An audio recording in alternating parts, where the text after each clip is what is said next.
Hi, my name is Bert Delpierre, and we're doing a lesson for the ED216 class.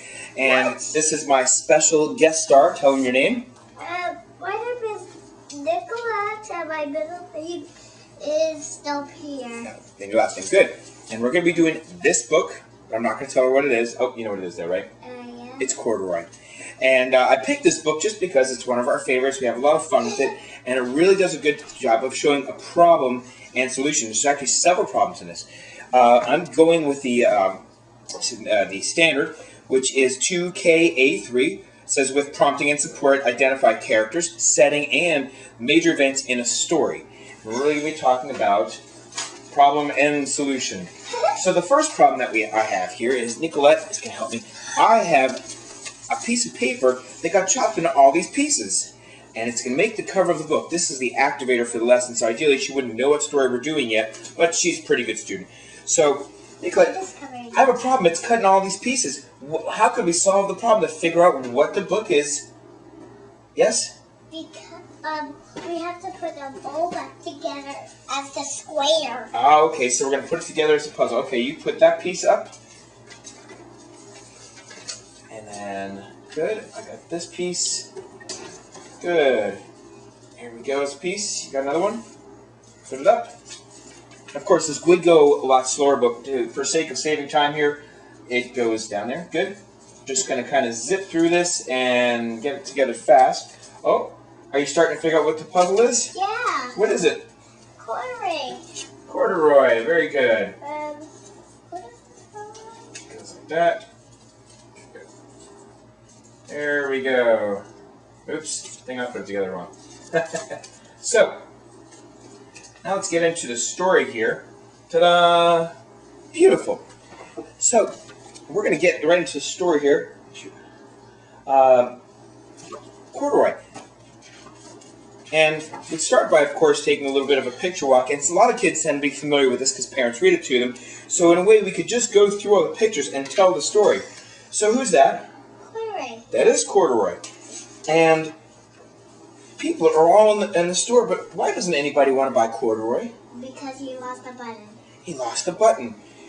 But this girl, she likes him, but her mother says she can't have her because... Because he lost a button. Yep. So, Corduroy realizes he has a problem. What's Corduroy's problem? That he lost a button. He lost a button, and because he doesn't have a button, will anybody buy him and take him home? No. And he wants to go home and have a human, right? Yeah. So everybody leaves the store. What happens? He sneaks in the store tonight. Ah, he's going to sneak out. Oh, he sneaks down, and he's sneaking through the store. And what's he looking for?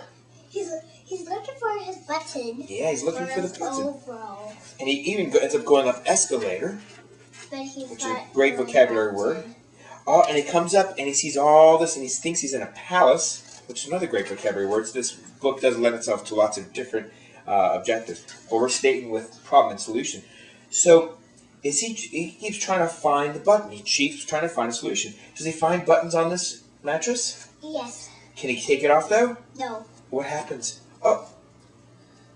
Then there's a police officer. What happens here? He makes a noise, but the button fell off what string. Right.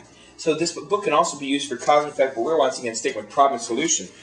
Now, the officer has a problem. What's the officer's problem? That he's trying to figure out the noise. He hears a noise, and he, of course, as a security guard, he wants to find out what it is. And when he goes up there, what does he find? Corduroy. He finds Corduroy, yes. And what's he do with Corduroy? He takes him with the other toys of his friends. Very good. And by the way, it's okay she's answering without raising her hand because she's the only student here tonight. She raised her hand on the rehearsal. So Corduroy gets put back on the shelf, and then what happens? Lisa gets to take him home. What did she do? Now, Lisa wants to have the bear, so she has a problem, right? She wants a bear, but Mommy won't buy it for her. So how does she solve her problem? She buys the bear all by herself. And how does she buy the bear all by herself? Because she has money, because she tucked it in her piggy bank. So she opens her piggy bank to solve her problem of wanting Corduroy. And she brings Corduroy back home, and what does she give him then? His own button! So he gets the button, and he's problem solved, her problem solved, the police officer solved. So lots of problem and solution morning here. As a follow-up activity, all the students are then going to have a big sheet where they're going to draw a picture for doing the problem and solution. This is kindergarten, so we're going to start with a picture, and they'll put one sentence each. That's right. Our lesson about doing problem and solution using a great book. What's it called? Corduroy. Corduroy. Thank you very much. Say thank you very much. Thank you very much. Now you cannot say us thank you. Goodbye.